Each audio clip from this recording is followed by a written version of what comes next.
आइए बच्चों, आज हम क्षितिज भागवन कक्षा 9 की हिंदी का पाठ 13 जो काव्य खंड से है ये पढ़ेंगे।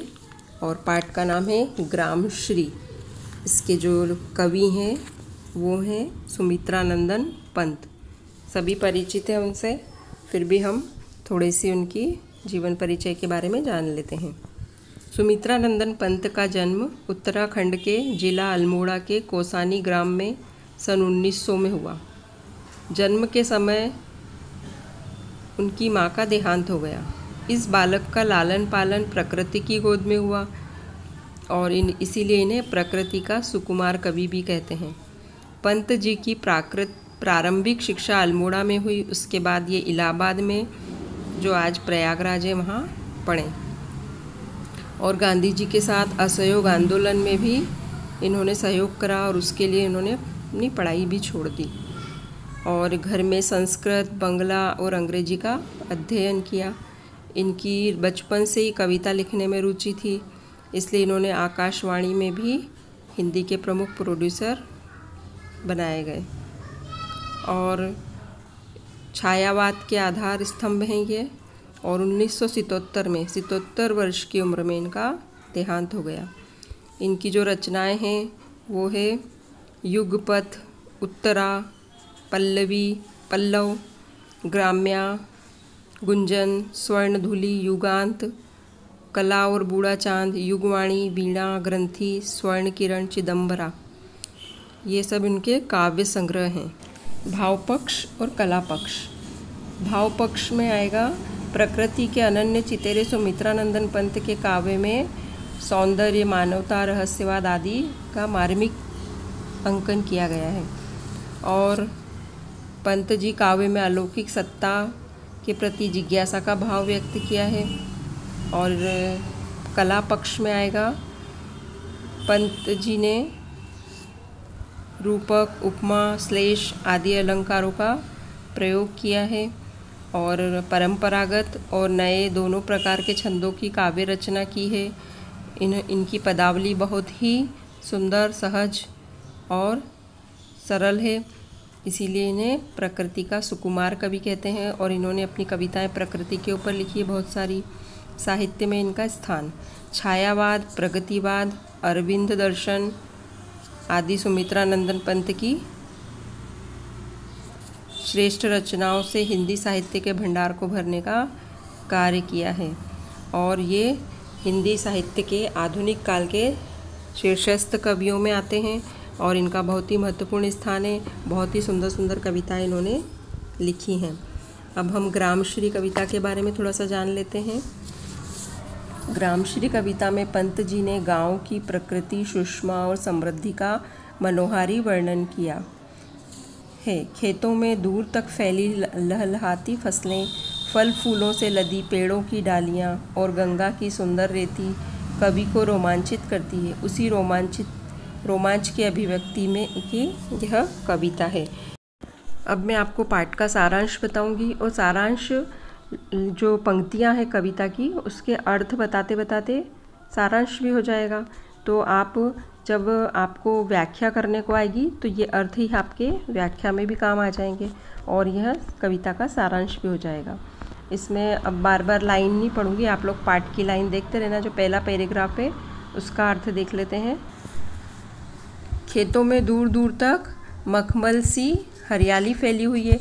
जब हम खेत को दूर से देखते हैं तो हमें ऐसा लगता है कि हरी चादर बिछी है मखमल की, है ना। पास में जाने से दिखाई देती है मिट्टी और दूरियां, जब दूर से देखते हैं तो खूब सुंदर सा हरा हरा मखमली चादर दिखाई देता है। उस मखमली हरियाली में चांदी की सफ़ेद जाली की तरह क्या है, सूर्य की किरणें लिपटी हुई है।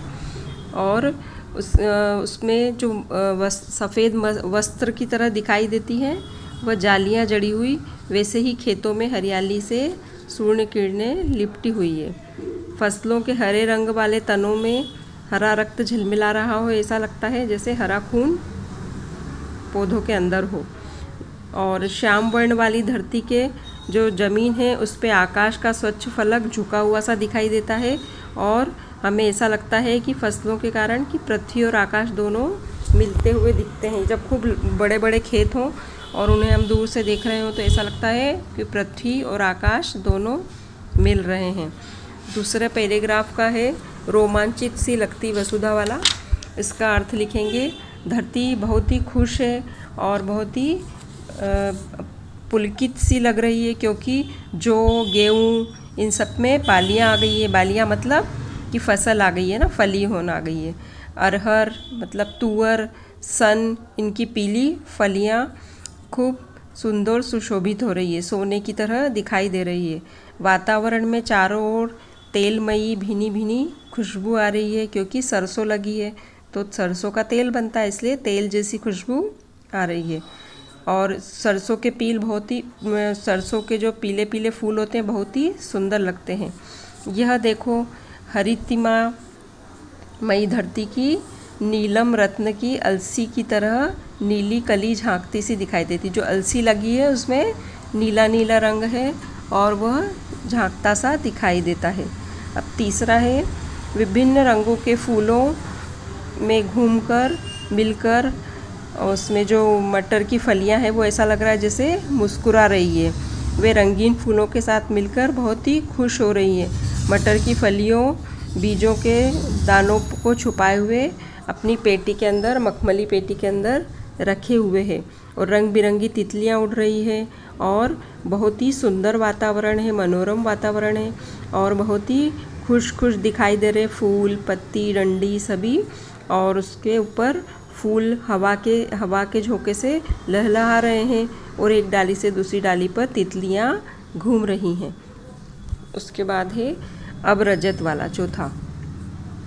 प्राकृतिक दृश्य का चित्रण करते हुए कवि ने यह कहा है कि चांदी और सोने की चमक वाले बोर के आम भी डाली पर भर गए हैं। ढाक और पीपल के वृक्षों में गिरते पत्ते और जंगल की झरबेरी की डालों का बेर झूला झूल रहे हैं। आड़ू, नींबू, अनार, आलू, गोभी, बैंगन, मूली ये सब क्या हो रहे हैं, बहुत ही खुशी से झूम रहे हैं और प्रसन्न हो रहे हैं। उसके बाद है पीले मीठे अमरूदों में। कवि कहते हैं कि अब पीले रंग वाले फल पक चुके हैं, लाल लाल चित्तियाँ पड़ गई है उनके ऊपर। पीले जो फल होते हैं अगर वो पक जाते हैं तो वो थोड़े थोड़े लाल दिखते हैं। और सुनहरे रंग के बेर भी पक गए हैं, आंवले भी आ गए हैं, है ना। पालक भी लहलहा रहा है, हरा हरा धनिया भी हो रहा है। लौकी और सेम की फलियाँ भी फैली हुई है। मखमली टमाटर एकदम लाल होने लगे हैं। मिर्चियाँ भी बड़ी बड़ी हो रही हैं और थैली थैली जैसी भरकर आ रही हैं। उसके बाद है बालू के सांपों से अंकित। इसमें सुमित्रा नंदन जी पंत कवि कहते हैं कि पानी की लहरों से बने बालू के सांपों में गंगा की सतरंगी रेती दिखाई दे रही है ना। जो रेती है गंगा नदी की वो दिखाई दे रही है।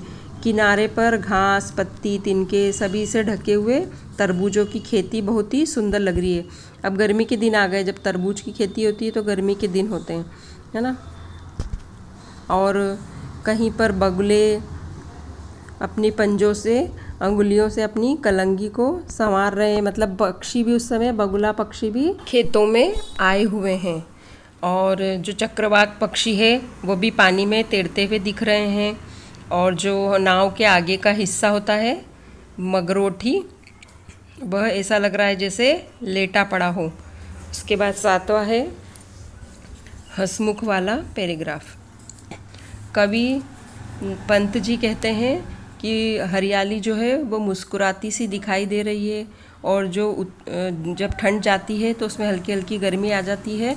उसमें सभी ग्रामीण जो है, गांव के लोग सभी सोए हुए हैं और सपनों में खोए हुए हैं, अपनी अपनी गहरी नींद में आनंद ले रहे हैं। और पन्ने के सुंदर खुले डिब्बे के समान खुले खुले से ग्राम के आकाश में नीलम रूपी रत्न के ढक्कन से दिखाई देते हैं।